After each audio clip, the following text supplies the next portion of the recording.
He's the best ever. That's what people said about Fuzzy Zoeller's sportsmanship back in 1984 at Winged Foot. Picture this, the 72nd hole of the US Open.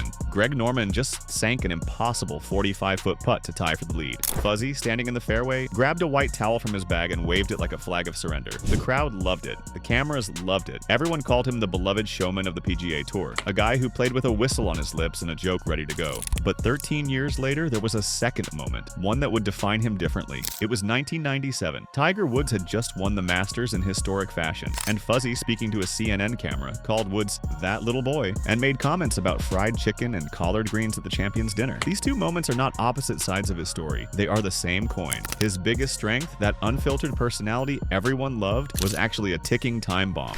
This is the story of how the court jester became the cautionary tale. Let's talk about the toughest players Fuzzy ever faced. But here's the thing. They weren't just tough because they beat him on the course. They were tough because they exposed who he really was. First up, Greg Norman. That white towel moment at the 1984 US Open, it wasn't quite what it seemed. Fuzzy thought Norman's putt was for birdie to win the championship. It was only for par to tie. So when he waved that towel, it was a mistake wrapped in showmanship. He believed the tournament was over. The gesture was spontaneous, sure, but it came from his need to be the center of attention. Always the entertainer, always performing. The media celebrated this moment as the height of class and respect between competitors, but look closer and you see something else. You see a player who valued the performance as much as the competition itself. Fuzzy had built his entire brand around being likable, around being the guy who could make you smile even when he was beating you. This wasn't just about golf for him. It was about being remembered as the fun guy, the approachable champion, the everyman with a whistle and a wink. But that need for attention, that desire to always get the laugh, to always be in the spotlight even in someone else's moment, that was the foundation of everything that would come later. The next day's playoff told the real story. This wasn't a battle, it was a beatdown. Fuzzy shot 67, one of the lowest scores ever in a US Open playoff. Norman never had a chance. Fuzzy won by 8 strokes. Norman waved his own white towel back at the end, playing along with the joke. But what did that moment really show? It cemented Fuzzy's role as the tour's funny man, the guy who cared as much about getting laughs as getting trophies. Being the court jester became part of his identity, and the tour let him be that way. Nobody stopped him. Nobody said maybe you should think before you speak. They just laughed along. The PGA Tour in the 1980s was a different world. It was a place where this kind of personality was not just accepted, but celebrated. Fuzzy became the soundtrack of tournament rounds, literally whistling his way down fairways while other players ground through their shots in silence. He was the antidote to the buttoned-up country club atmosphere that golf had always represented. Fans loved him because he seemed real, unpolished, genuine, but there's a difference between being genuine and being unfiltered. One is authentic, the other is dangerous. Fuzzy never learned that difference, and the tour never taught him. His victory at Winged Foot came after he had already proven himself as a champion. He'd won the 1979 Masters as a tournament rookie, one of only 3 men in history to accomplish that feat. That Masters win came after Ed Snead collapsed on the final 3 holes, bogeying 16, 17, and 18 to fall into a playoff. Fuzzy then won on the second playoff hole with a birdie, flinging his putter into the air in celebration. It was an improbable victory built on staying steady while others crumbled. Now let's talk about Craig Stadler. This wasn't even a rivalry, it was just Fuzzy being Fuzzy. He would constantly heckle Stadler, making him his favorite target for jokes. One time he mocked his shoes, saying, "Nice clods, Stadler. Did you get those at a Buster Brown fire sale?" The crowd ate it up. Everyone thought it was harmless fun, just guys being guys on the tour. But think about what this really was. This kind of behavior made Fuzzy a gallery favorite, but it also showed a pattern. A man who loved to poke at others without thinking about consequences. When you aim your jokes at the walrus and everyone laughs, you start to think you can say anything to anyone. It was all fun and games when the target was Stadler, but this habit of speaking without a filter, it was building up to something bigger. The tour enabled this behavior. They let him be the unfiltered joker without any guardrails. The relationship between Fuzzy and Stadler became a running gag that fans looked forward to. People would actually wait to see what Fuzzy would say next, what cutting remark he'd make about Stadler's appearance or his game or his equipment. It was like a comedy routine that played out over years on golf courses across America, and every time the crowd laughed, every time a fellow player chuckled and shook his head, it reinforced the idea that this was okay, that this was just Fuzzy being Fuzzy. Nobody considered that maybe constant mockery, even when delivered with a smile, was creating an environment where boundaries didn't exist. Was this really harmless ribbing, or was it creating a culture where someone could say whatever popped into their head? What do you think? Is this kind of constant heckling just part of the game, or does it create problems down the line? Drop Drop your thoughts in the comments. And if you're enjoying this look at golf's forgotten controversies, hit that subscribe button. We've got more stories the PGA Tour would rather you forget.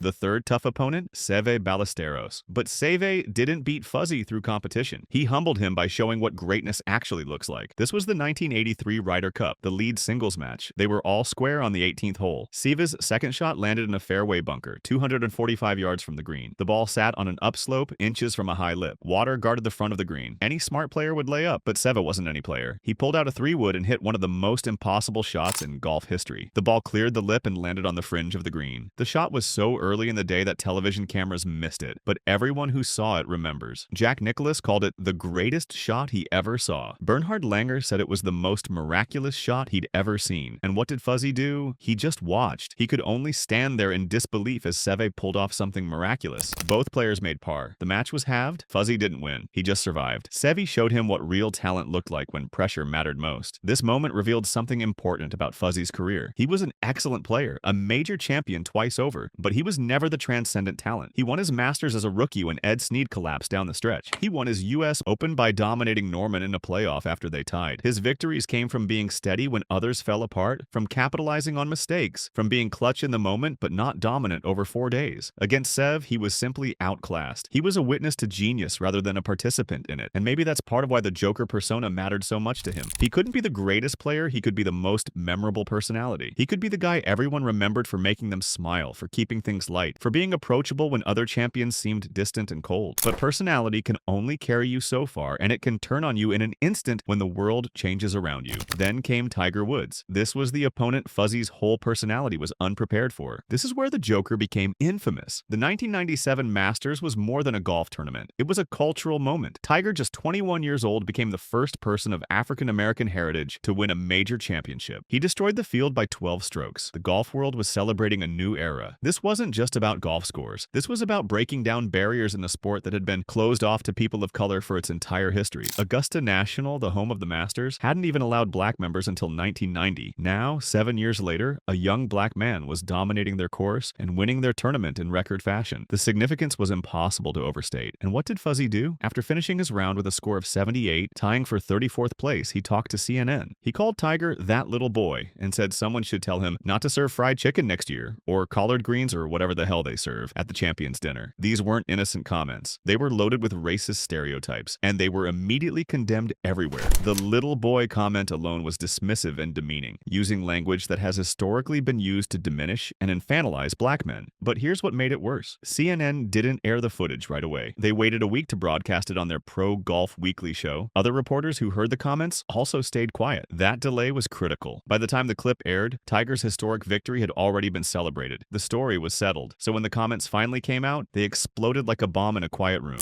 The delay turned an off-the-cuff remark into a pre-packaged scandal. It removed any immediate context and presented the words in their most damaging form. The damage was catastrophic. Fuzzy started a desperate campaign to save his reputation. First, he claimed his words were just a joke that got misunderstood. Then he went on television, looking exhausted and upset, to apologize again. He even withdrew from the next tournament in tears, telling reporters, "I am the one who screwed up and I will pay the price." And he did pay. Kmart, his main sponsor for 7 years, dropped him immediately. Just one day after the comments aired, they were done with him. This wasn't a small loss. Kmart had been his primary source of endorsement income, and losing them meant losing financial stability. Other players tried to defend him. Davis Love III called him a big kidder who didn't mean harm, but Tom Lehman was more honest. He said, "It wasn't the best timing, and it wasn't in good taste." That's putting it mildly. This wasn't just bad timing. It was a player from the old guard colliding with a new world he didn't understand. The PGA Tour that Fuzzy had known for 2 decades was changing. Tiger represented not just a new level of athletic excellence, but a new demographic, a new audience, a new era where the sport couldn't hide behind its exclusionary past. And Fuzzy, with his folksy humor and his unfiltered mouth, couldn't adapt fast enough. His entire career had been built on saying whatever came to mind, on being the guy who made everyone laugh without worrying about who might be listening or how his words might land in a changing world. Tiger's response was perfect. He called the remarks out of bounds, but accepted the apology. He said he knew Fuzzy was a jokester and concluded there was no personal hatred intended. He said everyone makes mistakes, and it was time to move on. Tiger came across as gracious and mature. That made it even harder for Fuzzy to escape blame. There was no way to spin this. The incident became a permanent stain on his career. The lovable jokester image was shattered. Everyone could see what happened when that unfiltered humor went too far. Years later, when Sergio Garcia made a similar fried chicken comment about Tiger Twitter in 2013, the Fuzzy incident was brought up again. It became the reference point for racist remarks in golf. Fuzzy's name would forever be attached to this controversy. No matter what he accomplished after that moment, no matter how many apologies he issued or how much time passed, that single interview would define him in the eyes of many. After 1997, Fuzzy's career on the PGA Tour started winding down, but he found a second chapter. In 2002, he joined the Champions Tour and had an immediate comeback. He won the 2002 Senior PGA Championship, his first victory in 16 years. On the senior circuit, he was a beloved figure again. Fans appreciated his relaxed style and that whistling personality that made him famous. He also won the 2004 MasterCard Championship and picked up team victories at the Wendy's Champion Skins game multiple times. On the Champions Tour, his relaxed, fan-friendly demeanor was once again a major draw, and he was often heard whistling his way down the fairways. The Senior Tour was more forgiving, more nostalgic, a place where fans remembered the good old days and were willing to overlook past controversies in favor of celebrating the legends of their youth. He also became a businessman. In 2009, he launched Fuzzy's Ultra Premium Vodka. He turned his personal brand into a product. The vodka business was a success. He monetized his name and reputation on his own terms. He didn't need corporate sponsors who worried about controversy. He went straight to fans who still loved his good old boy charm. This was financial rehabilitation his way. He proved he could still win, both on the course and in business. The vodka brand even sponsored entries in the IndyCar series, giving Fuzzy visibility in a completely different sport. He had found a way to remain relevant and profitable despite the permanent damage to his mainstream reputation. He also stayed involved in golf course design, with 19 courses bearing his name, some even used for PGA Tour events. So what's Fuzzy Zoeller's legacy? It's complicated. He's both the champion and the cautionary tale. He's the man who waved the white towel at Winged Foot in pure sportsmanship. He's also the man who made deeply offensive remarks in 1997 that he can never take back. His story is a reminder that public identity is fragile. One moment can change everything. His unfiltered personality was his greatest asset for 2 decades. Then it became the source of his downfall when the world changed around him. The lesson here is clear. What makes you beloved in one era can make you infamous in the next. Context matters. Words have weight, and the culture that enables certain behavior today might condemn it tomorrow. Fuzzy Zoeller's story shows us the complicated, undeniably human portrait of one of golf's most memorable characters. He won major championships, he made people laugh, and he said something he'll regret forever. That's his legacy, all of it together. So what do you think he should be remembered for most? The green jacket or the fried chicken comment? Let us know in the comments. Thanks for watching.